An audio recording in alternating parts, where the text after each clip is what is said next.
Hi, Mitch Jackson, Jackson & Wilson. Each year in the United States, there are over 5 million dog bites and dog attacks.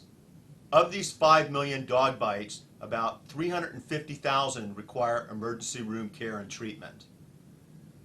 A majority of dog bite victims and dog attack victims happen to be young children, and I think we can probably understand the reason why. Kids will run up to a dog, they'll put their face down next to a dog, they'll reach out with their hand and try to pet a strange dog, and the dog snaps back or the dog attacks and a young child is severely injured. A majority of injuries that we see are facial injuries and injuries to one or both hands. Now, what a lot of people don't understand is that about 40% of Americans are dog owners, and that equates to about 50 million dogs in the United States.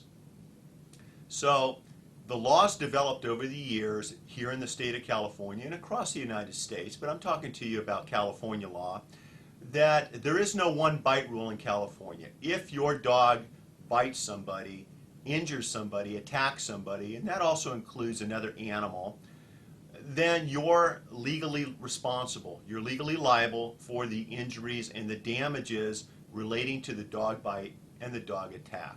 So let me talk a little bit about that for the remainder of this video.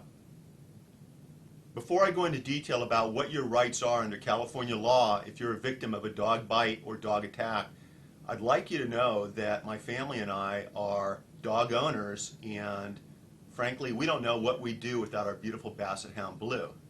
She loves our children to death. She makes me feel good when I come home at night. She's always happy to see you. And I'd also like you to know I grew up on a ranch in Arizona, and we always had 5 or 6 dogs running around the ranch. So we are dog owners. We love having them around. But having said that, as an attorney for the past 2 decades, we've also seen what type of injuries they can cause someone who's been attacked or bitten by a dog and how it can change somebody's life. Unfortunately, most dog bite injuries involve the face or hands.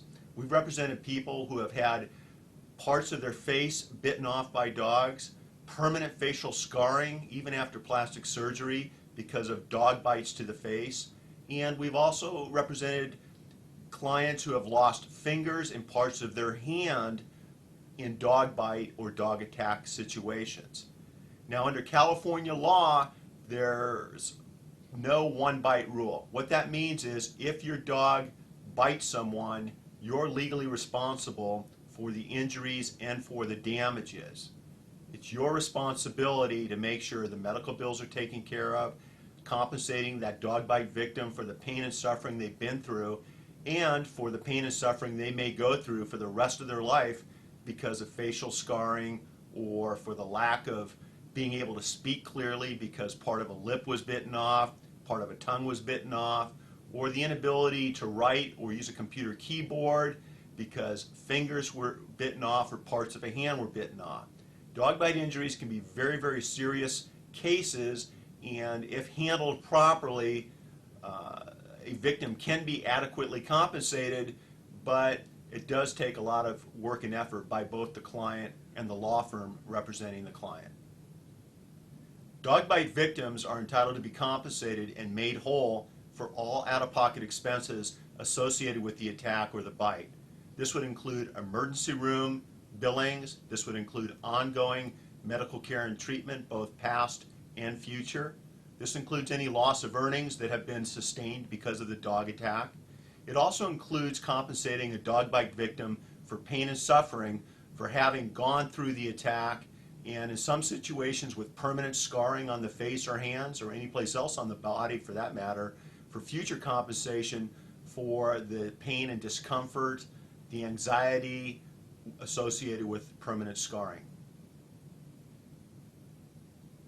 After being retained to represent a dog bite victim, there's about 75 different things our law firm immediately puts into motion to make sure that our clients' rights are protected and to allow us to maximize the damages of the dog bite victim's case.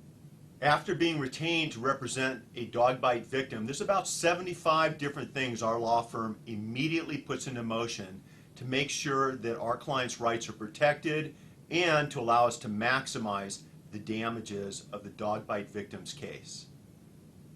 In many instances, professional trial exhibits are immediately put together to assist our firm with maximizing the value of our client's case, both during the settlement process, pre-trial settlement process, mediation, arbitration, and at time of trial.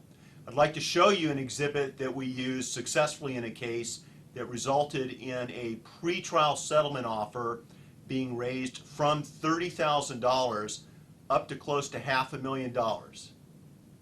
The trial exhibit that I'm going to show you involved a 15-month-old little boy after being attacked by a dog while in a neighbor's backyard. In this particular case, after the little boy was attacked, the mother reached down to pull the dog off her screaming son, and this all happened right in front of her. As she reached down and grabbed the dog, it then jumped up, grabbed her by the throat, and took her down to the ground. So both the mother and the child had a claim against the owner of the dog for very severe personal injuries. As you can see, the graphic artist did an excellent job of depicting this young man's injuries and also showing in this trial exhibit the extent of the nerve damage that was done to his face because of an avoidable dog attack. The entire exhibit is approximately 3 by 4 feet in size, and in this particular case we had 4 to 5 different exhibits done depicting the various injuries sustained by this little boy.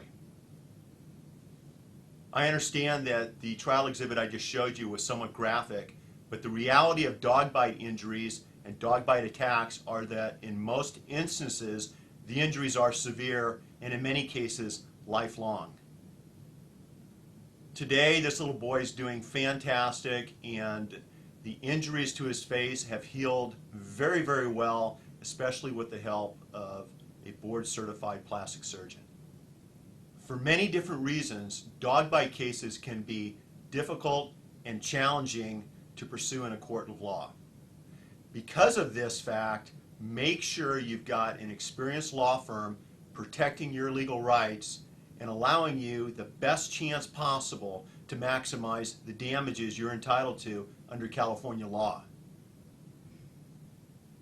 With more than 2 decades of experience, we understand what our clients go through when they're the victims or their family members are victims of a severe personal injury or wrongful death. That's why we want you to know, if you have questions, give us a call. Drop us an email. Make an appointment, come by the office. It would be our pleasure to answer all of your legal questions and to make sure that you're going in the right direction with respect to your legal matter. At the end of this video, I'll have information concerning how you can get in touch with us, but basically all of our contact information is at our website at www.jacksonwilson.com. Thank you for your time, and we're looking forward to your questions or comments. Have a wonderful day, and remember to make today your masterpiece.